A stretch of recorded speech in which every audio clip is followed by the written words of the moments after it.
Hi, this is Jill. Welcome to the Life After podcast, where we talk about moving from surviving to thriving. This podcast is for anyone who wants to learn, grow, to get tips and tricks about how to inspire you to become the person you want to be, and get clarity about exactly what you want in life. This is also the place to be if you want to be lifted up and encouraged to go out and do great work in the world. What has happened in your past does not have to define who you are today or who you become in the future. And in fact, what has happened to you in the past should, can, and will shape who you want to be.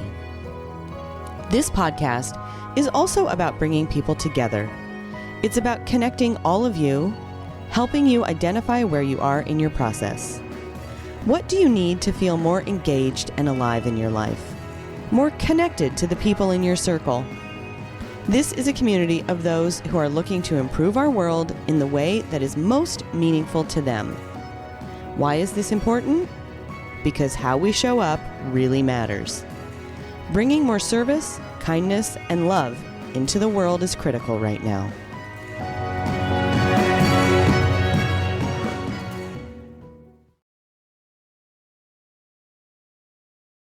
We have several quotes for this episode, and while they may seem a little more unsettling or jarring than usual, each quote accurately describes the narcissist. They aren't meant to sound dismal.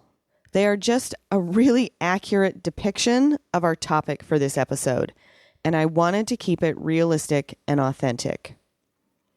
Our first quote: "When a toxic person can no longer control you, they will try to control how others see you. The misinformation will feel unfair, but you stay above it, trusting that other people will eventually see the truth just like you did." Jill Blakeway. You will never really see how toxic someone is until you breathe fresh air. Unknown. A narcissist paints a picture of themselves as being the victim or innocent in all aspects. They will be offended by the truth. But what is done in the dark will come to light. Time has a way of showing people's true colors. Karla Grimes. There is simply no winning with a narcissist. He will treat you so horribly that you will become withdrawn and depressed, and then he will turn around and say, "You're no fun anymore. You're always so depressed. I need to be with someone more positive." Susan Williams. You might as well bang your head into a brick wall if you expect the narcissist to be reasonable, empathetic, or human in any way. If you sense or witness any of these traits, there is an ulterior motive. When the narcissist is being nice, it's because they have something to gain. Tina Swithin. Relationship with a narcissist in a nutshell. You will go from being the perfect love of their life to nothing you do is ever good enough. You will give everything, and they will take it all and give you less and less in return. You will end up depleted emotionally, mentally, spiritually, and probably financially, and then get blamed for it. Bree Bonche. In this episode, we are going to talk about narcissists. Last season, we talked about the cycle of narcissistic abuse. This episode, we're going to take a look at being in a relationship with your narcissist in a different way. So much of the information out there about narcissists is how to identify them, what their characteristics are, etc. In this episode, we're going to talk about what it means to you, how you feel when you are in a relationship with a narcissist. I can tell you, it's incredibly difficult sometimes to know. You just feel off or bad or not yourself. That's what we're going to cover. Shannon L. Alder says, narcissists are consumed with maintaining a shallow, false sense to others. They're emotionally crippled souls that are addicted to attention. Because of this, they use a multitude of games in order to receive adoration. Sadly, they don't show remorse for their actions, take steps to make amends, or have empathy for others. Ever wonder why it's so hard to know that you're in a relationship with a narcissist? Well, because in order for them to win the games that they're playing, they are ruthless with what they will do. This just doesn't mean the gaslighting and all the negative aspects in the narcissist's toolbox. It includes all of the wonderful things they do in the beginning to capture your attention, to bring you in, to get you to commit to them. They are myopically focused on you. They love bomb you. They make you feel like you are the most special person in the world, that they could never live without you. That's how it begins. Now, in addition to the narcissist doing this in an intimate relationship, it can also happen with other relationships. Your coworkers, your boss, your neighbor, your friends, your parent. Any kind of relationship can be impacted by a narcissist. That's why it's important to know the internal signs to identify if you are in this kind of relationship, because it's not always as simple as just walking away. And once you are aware, what you do, how you act, the skills you need to manage the relationship become much clearer and help you regain your sanity. And yes, I mean sanity. The reality is, in order to win their game, the narcissist must maintain complete control of you, and that definitely impacts your sanity the more involved you are with them, the more intimate the relationship. There are 5 key questions you can ask yourself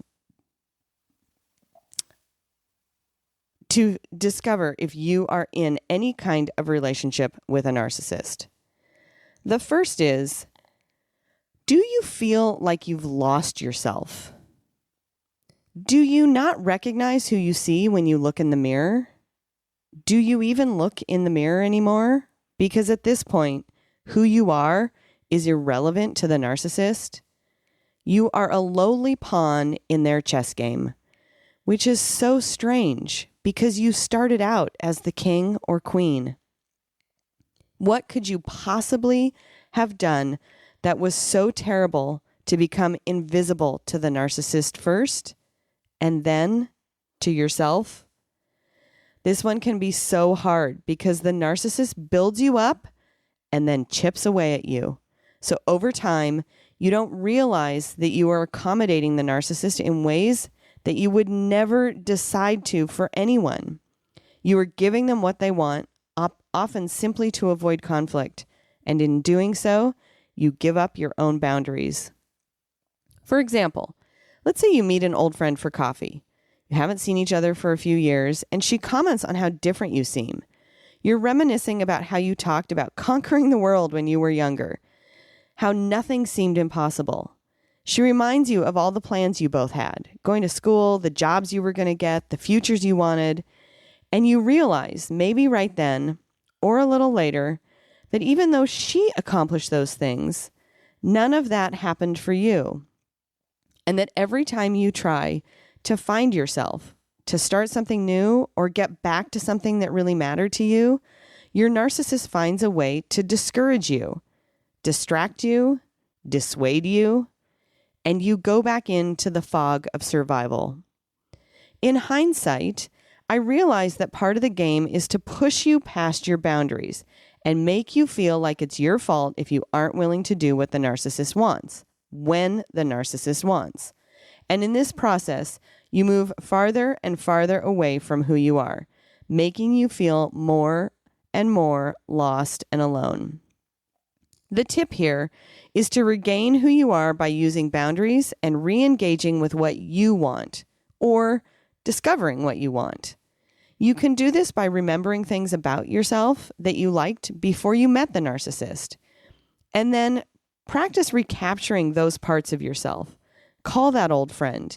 Take up a hobby you're curious about, or go back to one you used to enjoy. Spend more time moving. Connect with the people you love and trust. All of these things, and many more, of course, will help you feel more connected to yourself. The next question is, do you feel like everything is always your fault, no matter what you do, how you do it, when you do it, or why? Your narcissist is telling you it's your fault. They take no responsibility.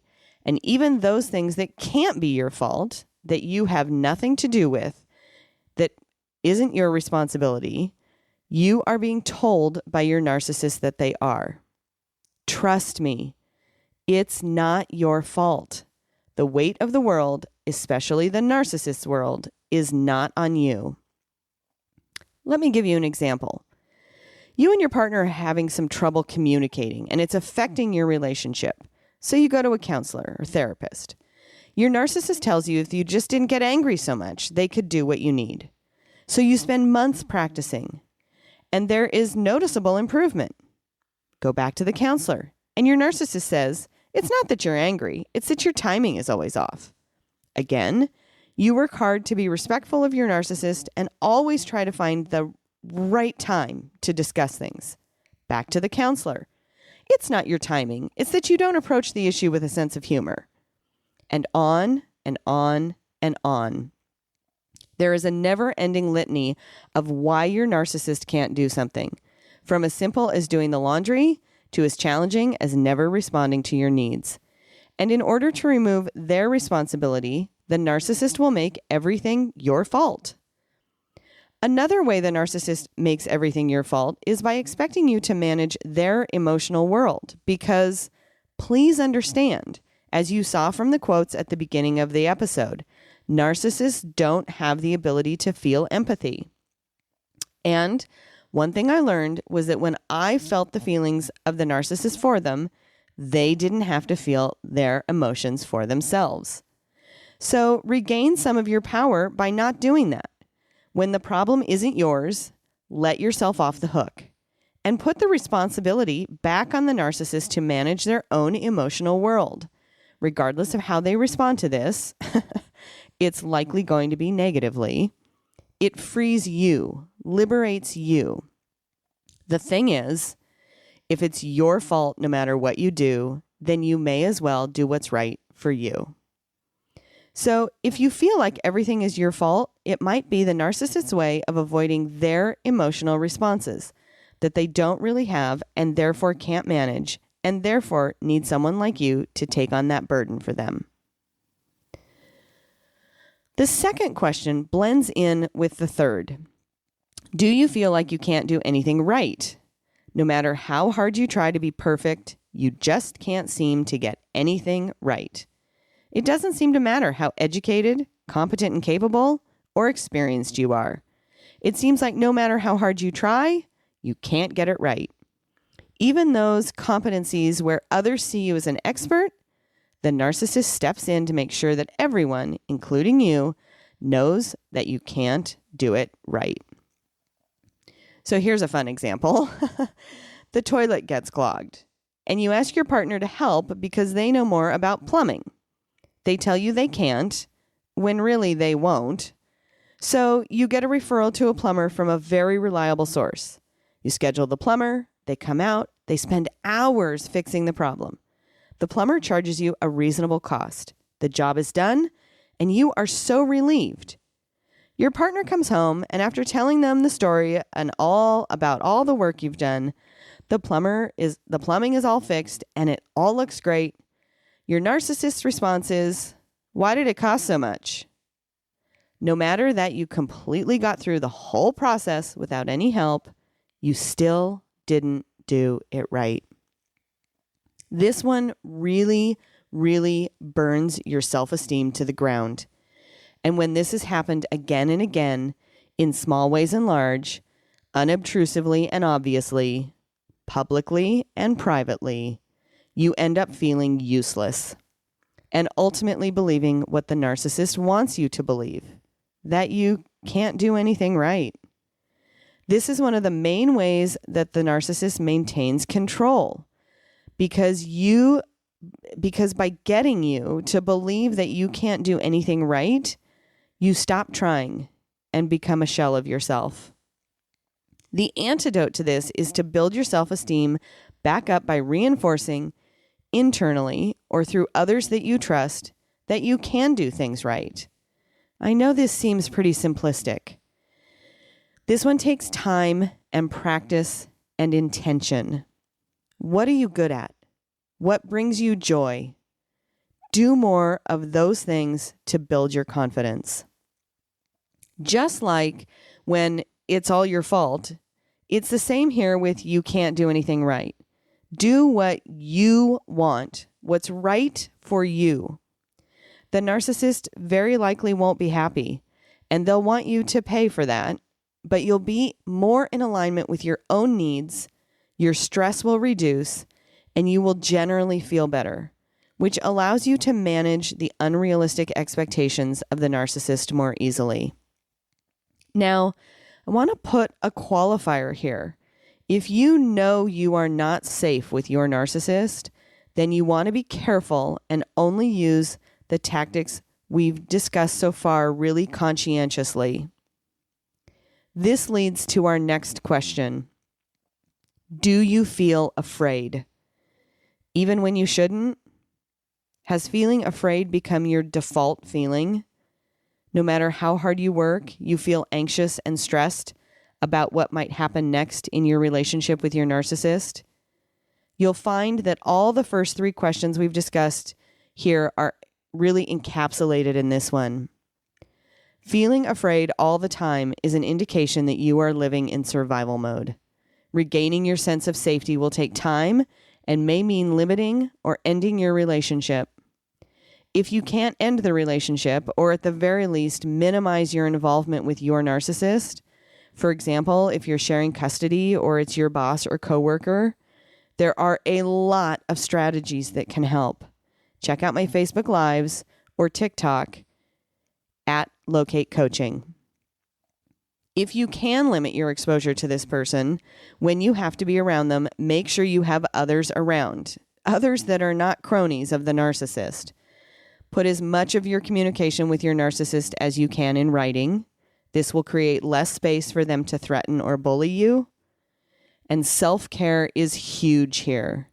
Build in time to recover from interactions with your narcissist. Take the time you need to clear your head and reset, reminding yourself that the other parts of your life are safe. The final question: do you make yourself smaller so that your narcissist can feel big all the time? This one is particularly difficult because it takes all of the questions above and kind of mashes them all up. This is where you sacrifice who you truly are and what you long to be or do in the world and squash it. They can't take you shining at all, even for a moment. And because you learn there are consequences to playing bigger, over time, you make yourself smaller and smaller.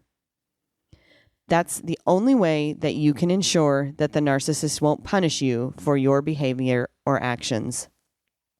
This one is particularly painful when you are ambitious, want to live your dreams or goals, or feel as if you have a big purpose to intentionally live. As an example of this, you've decided that you really want to go back to school and get your degree. Your partner basically makes it impossible for you to do so. They tell you they won't help pay for it. They won't help around the house. They expect you to get childcare for the kids because they won't, quote, babysit. They put up every roadblock there is because they don't want there to be any appearance that you may be bigger or better than they are. That you take the attention off them for even a moment, whether it's a smaller event like getting a raise or running a race faster, or a long-term big goal or dream being actualized, like improving who you are by expanding your education or experience. The only way to counter this is to be who you are. I know that may seem ridiculously simplistic. However, it's not. It incorporates taking the consistent steps to first get back to who you are and then start working on what you want. I say specifically to get back to who you are, not in the sense that you go back to a past version of yourself. Instead, I mean that you look at that past version of yourself as a guidepost to tap back into those characteristics you know you once used regularly. From there, you can build on the ones that feel good to you and you want to keep, and discards the ones that don't serve you any longer. Once you are able to get out of the shadow of the narcissist, then it actually gets easy, and dare I say, life gets fun again. Thinking and dreaming and imagining what you want in life, those early dreams that once seemed impossible, become possible again. Sam Vaknin says, narcissists install a mental filter in our heads, a little bit at a time. Will he get upset if I do, say, think this? Will he approve or disapprove? Will he feel hurt by this? Until we can uninstall the narcissist filter, our actions are controlled by narcissists to some degree. That's the end of Sam's quote. All of these 5 questions we talked about today are so succinctly covered by these few sentences. The tips here are designed each in their own way to uninstall the filter through which we see ourselves so that we are no longer controlled by our narcissist. I'm always here to help. Please reach out to me if you would like some additional support, would like me to come speak to your organization or school, would like to be a guest on the show. There's a link in the show notes for how to reach me, or go to my website at locatecoaching.com. Thank you so much for taking the time to listen to today's episode on the 5 questions you can ask yourself about yourself to determine if you are in a relationship with a narcissist. Remember, there are lots and lots of strategies for how to manage your relationship with your narcissist. First, you have to know what you are dealing with, or rather, who you are dealing with. We will talk more this season about narcissists. In the meantime, feel free to check out my TikTok at Locate Coaching for more strategies.